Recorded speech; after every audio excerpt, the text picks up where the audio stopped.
asking him he would like to live, तो जगू इच्छितो का? बघा, मला आत्ता मरण येणार आहे, मला चिठ्ठी येते माझ्या सहकाऱ्यांची, मला जगावंसं वाटतंय का?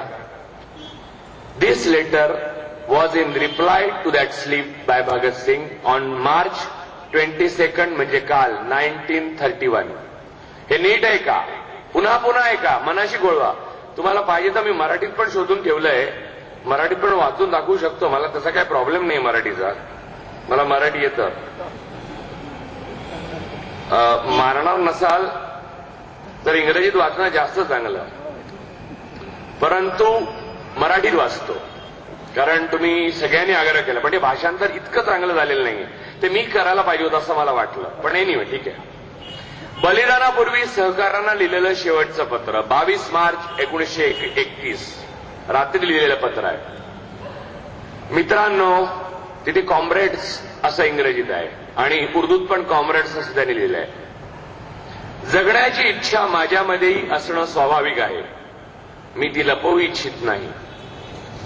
पण मी एका अटीवरच जगू शकतो, ती म्हणजे कैदी बनून वा बंदी बनून मी जगू इच्छित नाही. पॅरेग्राफ. माझं नाव आता हिंदुस्थानी क्रांतीचं प्रतीक बनलं आहे. क्रांतिकारी दलाच्या आदर्शांनी आणि बलिदानांनी मला एका अपरिमित उच्चस्थानी नेऊन ठेवलेलं आहे, अशा उंचीवर की जिवंत असताना मी त्याहून उच्चस्थानी जाणं केवळ अशक्य आहे. पॅरेग्राफ. माझ्यातल्या कमतरता आज जनतेसमोर नाहीत, पण त्या आहेत. हे बिटवीन द लाईन्स आहे. पण मी फाशीच्या शिक्षेतून वाचलो तर त्या उघड होतील आणि क्रांतीचं माझं हे प्रतीक मंदावेल. कदाचित ते निष्प्रभही होऊन जाईल. माणूस कलनशील असल्याची किती जाणीव 23 वर्ष 5 महिन्याच्या मुलाला होती बघा. ते निष्प्रभही होऊन जाईल. मात्र निधड्या छातीने हसत हसत मी फासावर गेलो तर हिंदुस्थानी माता आपल्या मुलांनी भगतसिंग बनावं अशी आकांक्षा धरतील. हे एवढंच एक वाक्य त्यांचं खोटं ठरलं.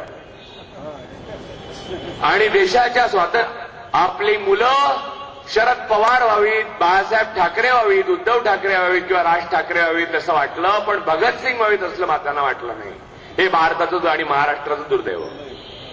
माझ्यातली कमतरता जनतेसमोर नाहीत, पण मी फाशीच्या शिक्षेतून वाचलो तर त्या उघड होतील आणि क्रांतीचे प्रतीक मंदावेल. कदाचित ते निष्प्रभही होऊन जाईल. त्यात सचिन तेंडुलकरचं नाव राहिलं, ते घेऊन टाकतो. कदाचित ते निष्प्रभही होऊन जाईल. मात्र निधड्या छातीने हसत हसत मी फासावर गेलो तर हिंदुस्थानी माता आपल्या मुलांनी भगतसिंग बनावं अशी आकांक्षा धरतील आणि देशाच्या स्वातंत्र्यासाठी बलिदान देणाऱ्यांची संख्या इतकी मोठी होईल की क्रांतीला रोखणं हे साम्राज्यवादी किंवा तशा तमाम सैतानी शक्तींच्या आवाक्यातली बाब राहणार नाही. हो. पॅरेग्राफ. हो. पण एक विचार मात्र माझ्या मनात आजही येत असतो की देशासाठी आणि मानवतेसाठी आणि माझ्या माणसांसाठी जे काही करण्याच्या आकांक्षा माझ्या हृदयात होत्या त्याचा एक सहस्रांश भाग सुद्धा मी पूर्ण करू शकलेलो नाही. मी जर मुक्त आणि जिवंत राहिलो असतो तर कदाचित त्या पूर्ण करण्यासाठी मला अवधी मिळाला असता आणि माझ्या आकांक्षाची पूर्तता मी करू शकलो असतो. याशिवाय फाशीहून वाचण्याची दुसरी कुठलीही इच्छा माझ्या मनात कधी आली नाही. 23 वर्ष 5 महिन्याच्या मुलाचे पत्र आहे. माझ्याहून अधिक भाग्यवान कोण असेल? हल्ली तर मला माझा फारच अभिमान वाटतो. अतिशय अधीरतेने मी माझ्या अंतिम कसोटीच्या क्षणांची या क्षणी वाट पाहत आहे. हीच इच्छा आहे की ती घडी आणखी लवकर येवो. तुमचा मित्र म्हणजे युअर कॉम्रेड भगतसिंग. हे त्याचं पत्र आहे. भगतसिंगांनी लिहिलेलं हे अखेरचं पत्र आहे. मला दुर्दैवाने असं वाटतं की त्याच्या पत्रातला अर्धा भाग जो होता, जो त्यांच्या हातात होता, तो सत्य झाला. पण त्यांच्या पलीकडचा जो भाग होता त्या भागाला आपण सर्वांनी मिळून, नंतरच्या सर्व पिढ्यांनी मिळून स्वातंत्र्योत्तर काळात काळीमा फासला. माझ्याशी कोणी सहमत होतील, कोणी होणार नाही. कोण सांगेल देशाची प्रगती फार मोठ्या प्रमाणावर होते, ग्रोथ रेट वाढतो आहे. मी इकॉनॉमिक्सचा विद्यार्थी आहे. इकॉनॉमिक्स हे एम्पिरिकल सायन्स आहे. इकॉनॉमिक्समध्ये मला हायेस्ट मार्क मिळाले आहेत, मी कॉस्ट अकाउंटंट आहे. मी तुम्हाला निश्चितपणे सांगतो, हॅव्स आणि हॅव्ज नॉट म्हणजे पुढे त्यांनी लिहिलेलं आहे, म्हणजे त्यांना चिंता ज्यांची होती ना त्यांच्याबद्दल लिहिलेलं आहे, फार मोठ्या प्रमाणावर लिहिलेलं आहे त्यांना चिंता गरिबांची होती. त्यांना ही खात्री होती की स्वातंत्र्य मिळेल, परंतु गरीब जे आहेत त्यांना न्याय मिळणार नाही. आणि त्याच्यासाठीच नौजवान सभा, हिंदुस्थान रिपब्लिकन आर्मी आणि तत्सम ज्या संघटना होत्या त्या संघटनांनी काम करावं ही त्यांची इच्छा होती. आणि पुढे झालं ते निश्चितपणे तेच झालं. आता एक तुम्हाला एक गोष्ट सांगतो जी दत्ताजींनी सांगितली, दत्ताजी रावांनी जी सांगितली ती मी पूर्ण करतो. त्यांनी अर्धी स्टोरी सांगितली. काळ सूड घेतो बरं का.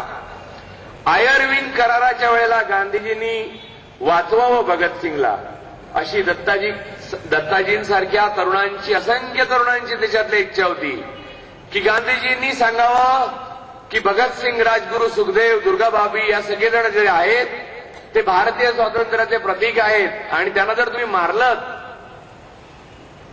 तर तुम्ही इथून जाणार नाही अशा गैरसमजात राहू नका, तुम्हाला जावं लागेलच. दुर्दैवाने तुमच्यावर वाईट शासक येतील हे गांधीजी बोलू शकत नव्हते, कारण गांधीजींना तेव्हा माहीत नव्हतं, ते चर्चिलना कळलं होतं. दुर्दैवाना यातली सगळ्यात मोठी शेक्सपिरियन ट्रॅजेडी आहे. मुद्दा असा आहे, ज्या आयर्विन करारासाठी गांधीजींना विनंत्यावर विनंत्या दत्ताजीरावांसारखे असंख्य तरुण, सगळी पार्टी, अनेक लोक करत होते की भगतसिंग आणि राजगुरू सुखदेवला वाचवा, भले त्यांना जन्मठेप हो पण त्यांना फाशीपासून वाचवा, मृत्यू नको एवढ्या लवकर. गांधीजींनी त्यांना ह्युमिलिएट केलेलं आहे. म्हणजे माझा गांधीजींवर अतिशय श्रद्धा आहे बरं का. तो थोर महामानव होता, म्हणजे आताच्या कुठच्याही जिवंत व्यक्तीशी त्याची तुलना होऊ शकत नाही. थोडीफार झाली तर नेल्सन मंडेलांची होऊ शकते, ज्यांनी 25 वर्ष एकांतवासाच्या तुरुंग भोगल्यावर, 10 वर्ष सत्ता भोगल्यावर सत्तेपासून सरळ दूर झाले. नाहीतर 25 वर्ष ऐश्वर्य भोगून, सत्ता भोगून, पुन्हा 10 वर्ष भोगून आपल्या मुलांना पुढची 35 वर्षे कशी मिळतील यासाठी प्रयत्न करणारे राज्यकर्ते आपण पाहत असताना नेल्सन मंडेला हे मला गांधीजींच्या जवळ जाणारे वाटतात. असो, मुद्दा असा की त्या आयर्विन करारामध्ये त्यांनी गांधीजींनी काही केल्या आणि नंतर सुद्धा त्यांना पत्रबित्र काही पाठवलं नाही. आणि जे सांगितलं महादेवबाई देसाईंनी लिहिलं, महादेवबाई देसाईंचा मोठा रोल आहे गांधीजींच्या आयुष्यात, त्याच्यावर आज बोलणार नाही मी, पण ते सही करून ते पत्र गेलं आणि गांधीजींची इच्छा नसती. गांधीजींनी ह्युमिलिएशन, अपमान आणि अत्यंत वाईट पद्धतीने भगतसिंगांना आणि या राजगुरू सुखदेवांना ठोकरलेलं आहे. गांधीजींनी त्यांच्या कृत्याला मारो काटो का पंथ असं म्हटलं.